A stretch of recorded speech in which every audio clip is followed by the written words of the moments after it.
Donc on s'intéresse à la correction du numéro 53, page 287, qui concerne les lois exponentielles. Donc on vous donne une courbe qui correspond à une fonction de densité d'une fonction exponentielle. Une fonction de densité d'une fonction exponentielle s'écrit toujours sous la forme f de x égale lambda e moins lambda x. Lambda est le paramètre, il est toujours positif.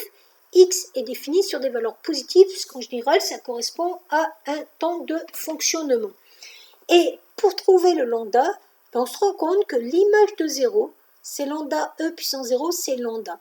Donc graphiquement, le lambda, ça va être l'image de 0. Donc moi, j'ai trouvé à peu près 1,6. Et on voit que dans la question d'après, on vous dit que lambda fait 1,5, donc c'est vraiment très proche.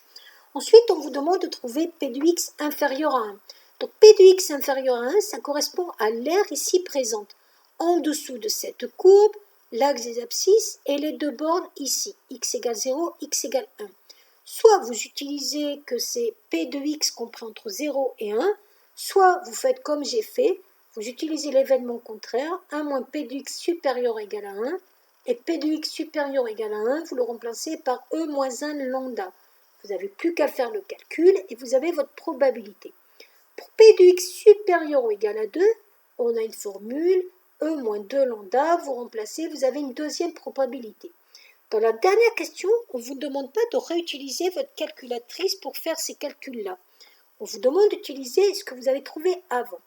Donc en gros, quand on me demande la probabilité que x soit compris entre 1 et 2, on me demande de l'aire ici, qui est comprise entre la courbe, l'axe des abscisses et les bornes x égale 1, x égale 2. Ce que je ne dois pas oublier, c'est que l'aire totale sur mon univers, elle fait 1. Donc pour avoir cette petite aire-là, je dois faire 1, c'est-à-dire l'aire totale, moins l'aire ici, et l'aire ici, c'est la probabilité que x soit plus petite que 1, et j'enlève aussi l'aire ici, c'est-à-dire la probabilité que x soit plus grande que 2.